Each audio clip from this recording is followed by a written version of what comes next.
Prostate cancer అంటే ఏంటి? Hi అండి, నేను డాక్టర్ రాము కందుల, సీనియర్ మెడికల్ ఆంకాలజిస్ట్, కిమ్స్ చక్ర క్యాన్సర్ సెంటర్, తక్కెళ్ళపాడు, గుంటూరు. మగవారిలో మూత్రాశయం దగ్గర ప్రోస్టేట్ గ్రంథి అనేది ఉంటుంది. ఈ ప్రోస్టేట్ గ్రంథిలో వచ్చేటువంటి క్యాన్సర్నే మనం ప్రోస్టేట్ క్యాన్సర్ అంటూ ఉంటాం అన్నమాట. ఏ వయసు వారిలో ఈ ప్రోస్టేట్ క్యాన్సర్ అనేది మనం ఎక్కువగా చూస్తూ ఉంటాం?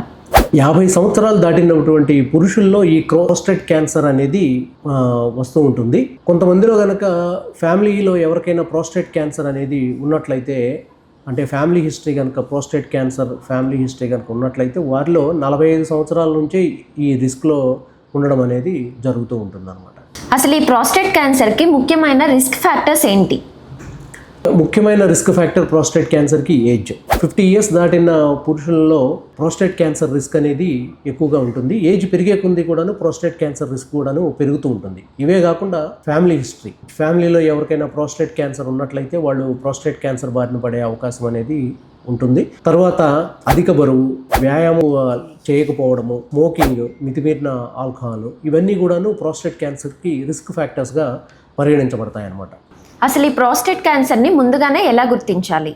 మూత్రానికి తరచుగా వెళ్లాల్సిన అవసరం రావడం, మూత్రం పోయటంలో కష్టంగా ఉండడం, మూత్రంలో ఏదన్నా బ్లడ్ అట్లా ఏదన్నా వస్తున్నట్లయితే దగ్గరలో ఉన్నటువంటి డాక్టర్ దగ్గరికి వెళ్ళినప్పుడు ఈ సీరం పిఎస్ఏ అనేటువంటి బ్లడ్ టెస్ట్ని చేస్తామన్నమాట. అదేమన్నా ఆ సీరం పిఎస్ఏ లెవెల్స్ కనుక పెరిగినట్లయితే ప్రోస్టేట్ క్యాన్సర్కి సంబంధించిన ఒక సూచన అనమాట. రెండవది ఈ డిజిటల్ రెక్టల్ ఎగ్జామినేషన్ అనేటువంటి క్లినికల్ మెథడ్ ద్వారా ప్రోస్టేట్ గ్లాండ్ని పరీక్షిస్తాం అనమాట. ఇక ఈ రెండు కనుక ఏదైనా అబ్నార్మల్గా అనిపించినట్లయితే వెంటనే బయాప్సీ చేసి ప్రోస్టేట్ క్యాన్సర్ని ముందుగానే గుర్తిస్తాం అన్నమాట.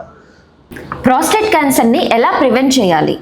ఇందాక చెప్పినటువంటి రిస్క్ ఫ్యాక్టర్స్ అనుకున్నాం కదా, ఆ రిస్క్ ఫ్యాక్టర్స్లో ఏజ్, ఫ్యామిలీ హిస్టరీ అవనేది కొంతవరకు ఇర్రివర్సిబుల్గా ఉండొచ్చు.